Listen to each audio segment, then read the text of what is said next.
They tryna be crazy. They tryna be crazy. She wanna be crazy. That bitch is a baby. I'm funny, yeah. I'm saying that I really pay like kid. Cause slow down like kid. Cause this shit breaking the slow.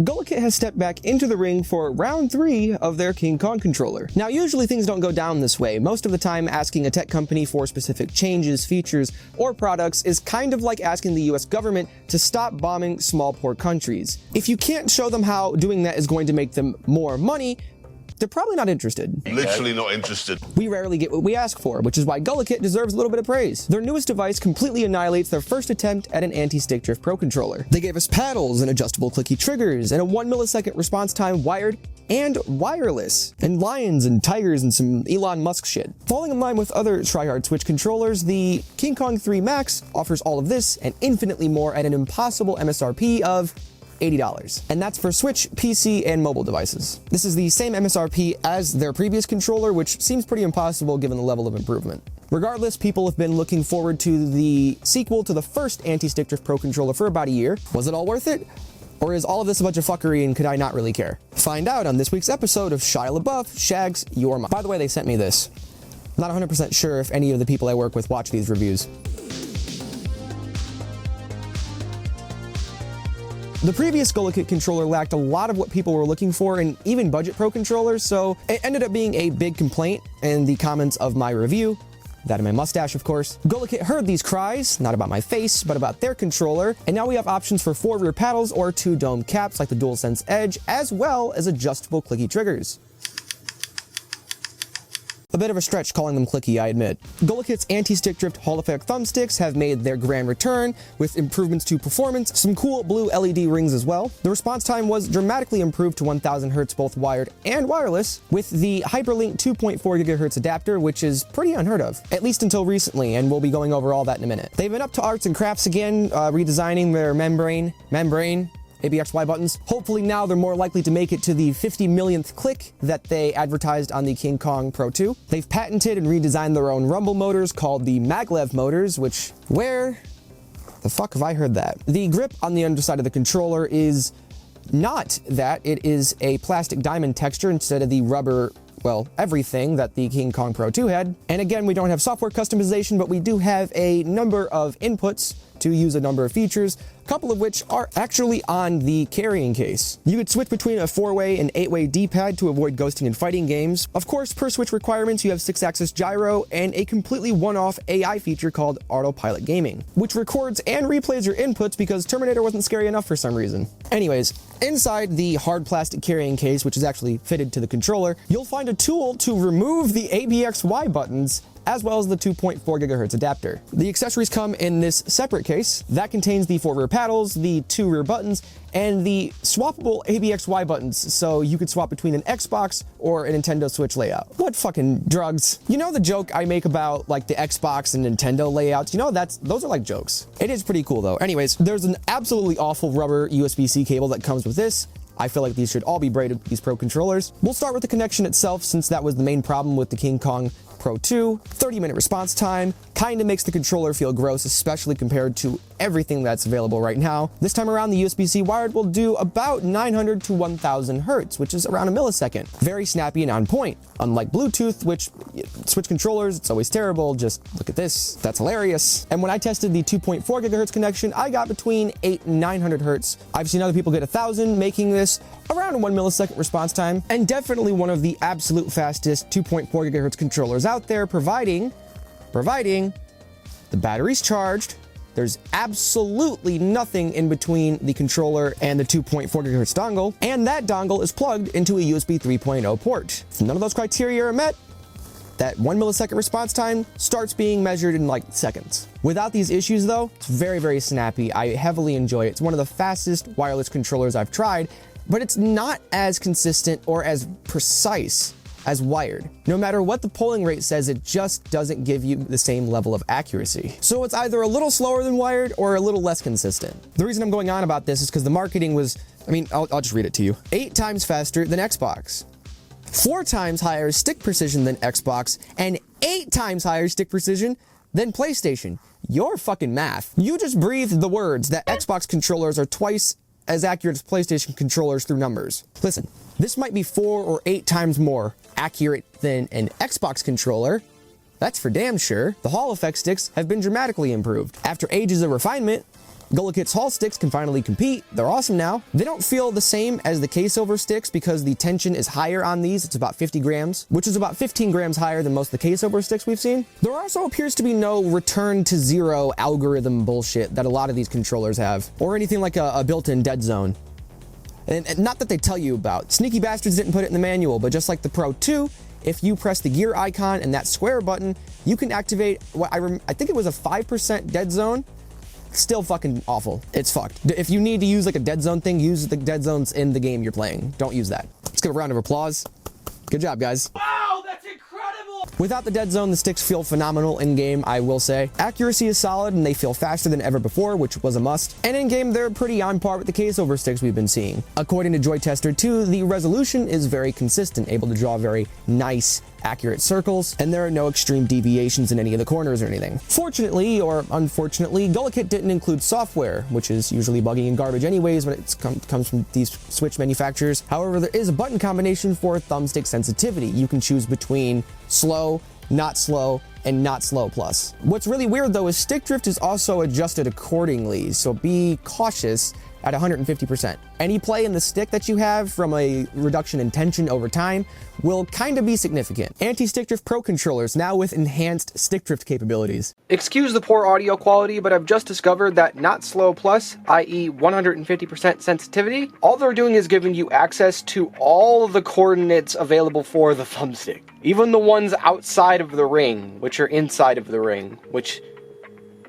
interesting. The physical sticks have Xbox-sized caps with rings lining them instead of that diamond texture that's awful and gross. The anti-friction rings around the sticks work pretty well, and the nuclear reactor core look, very, very nice. But next time, let us change the color. You can adjust the brightness so you can turn it down or turn it off completely, you know, save yourself some battery. And some good news here, unlike Turtle Beach and their Stealth Ultra, the sticks don't get eaten alive by the anti-friction rings because they're metal.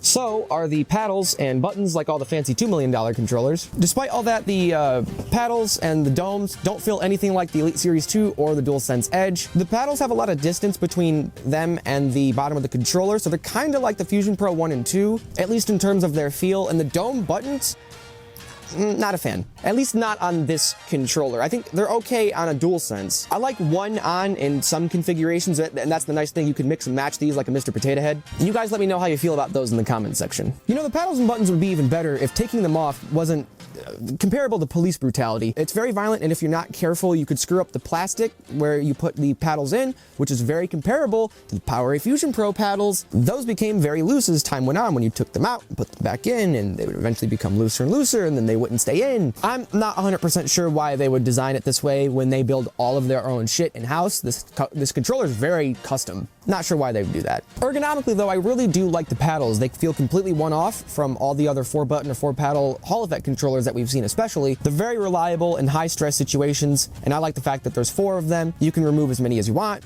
mix and match them. The remapping is super easy. Gear icon, paddle you want to remap, button you want to remap. Repeat steps 1 and 2 to undo the button mapping. Now, something I've said for ages, and I do still stand by, is that every good set of paddles can best be utilized with a good set of trigger stops. Gulikit was in the other room. These are adjustable so you can turn them on and off. You can have normal triggers, full pull, or clicky triggers. Kind of. The switches? Fuck knows. They're these little black fucking things. They're built identically to the Flightedge Vader 3 Pro, the Razer Wolverine V2 Pro, where you have a spring in there, ruining everything, dampening the press, making it take longer than it would for any normal clicky trigger that's instant. And out of all 3 clicky trigger implementations, you have permanent, you have adjustable, and then you have the adjustable dampened ones. The adjustable dampened ones are the most useless. You have over-designed the controller. Why not just make them instant? Is it better than nothing? Maybe, but it's not ideal. Think of it like this.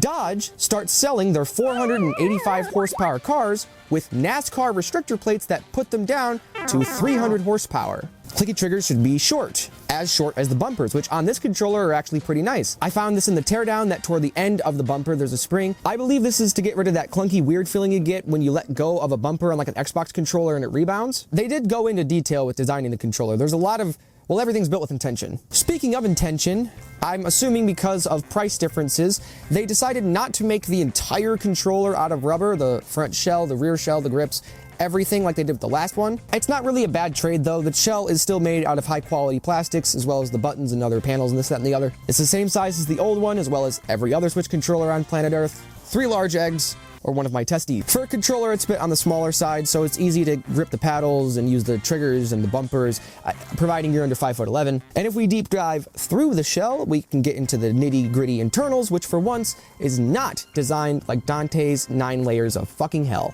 And the first layer, we can see the patented Super Duty built for tough maglev things that are just absolutely massive. Hate to be a hater, they kind of just feel like if you took the rumble motors that are normal, made them like 2 or 3 times bigger. It's different, but not super noteworthy. Another layer down, we find the properly advertised 950 milliamp hour battery, which is very small and very dense. On the contrary, look at the maglev motors. We talked about Gulikit's Hall sticks earlier. They're very similar. They look almost identical to the old ones, so we're not going to look too deep into that. There's not much different there. The custom ABXY switches, completely removable, which was a thing last time. And it isn't, well, I was gonna say it isn't common, but that it just isn't. No one does that. The overall design has been slightly altered from the last one. I'm assuming improved, but it's still membrane garbage. And the way Gulikit advertises it, it kind of makes it seem like it's a lot cooler than it actually is, when in reality, like Turtle Beach's membrane buttons on their Xbox controllers feel better than this. Most membrane buttons on other controllers actually feel more clicky than these. The good news is you can't just hold them down and get them stuck, but that doesn't matter because the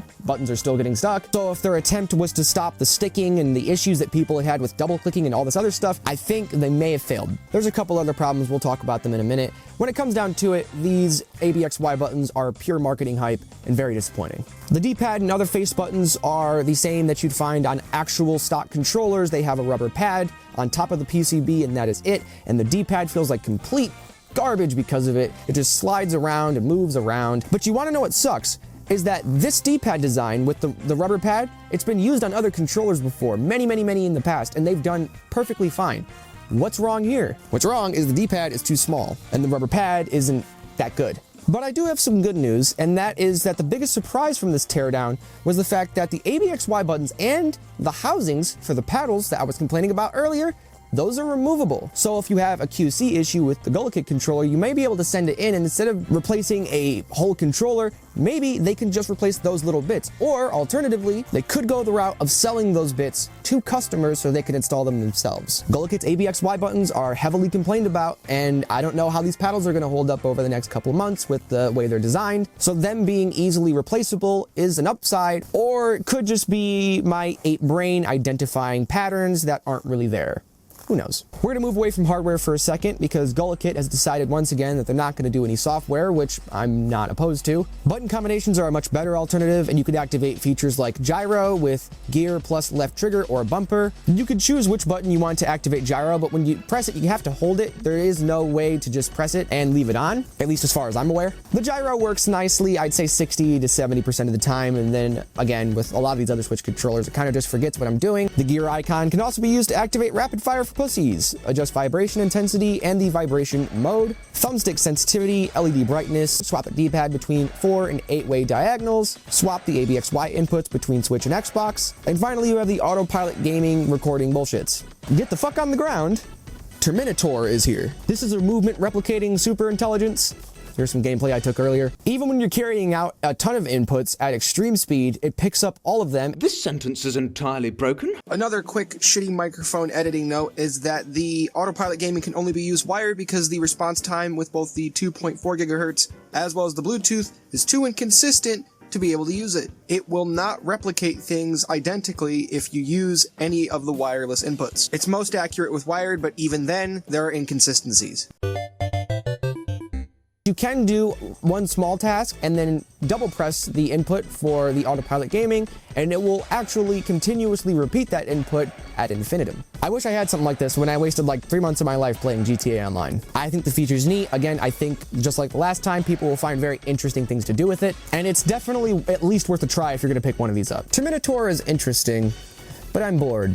Let's ask a dumb question. What does the indestructible anti-stick drift 1 millisecond monster have in terms of issues? Well, so far, it isn't looking so indestructible. The various connection issues I mentioned earlier, if you don't have a proper USB 3.0 port, or the battery is getting low, or there's some type of mild obstruction. My controller's registered as controller 2, 3, or 4, so I can't use it in certain games, and I have to restart my computer sometimes in order to get it to work. The Pro 2 had many issues with its 50 million click ABXY buttons that they've tried to address, and that went fucking well, didn't it? I usually am not a big truster of Amazon reviews, but they're the same ones as the last controller, which is kind of consistent and funny. I'm pretty sure Gulikit built most all of this controller in-house, at least some bits of it.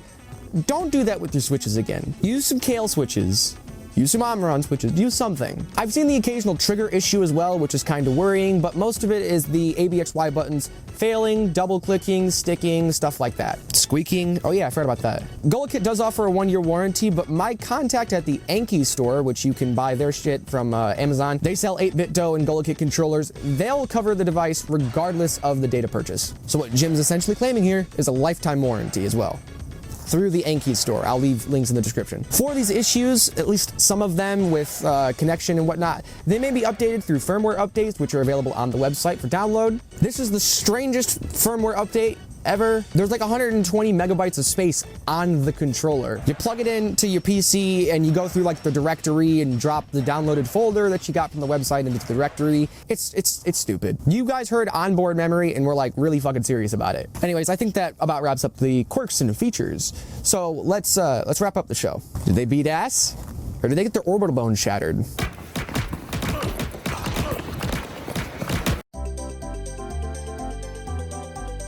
Regardless what I or any other reviewer says, you guys have been anticipating this controller for a minute.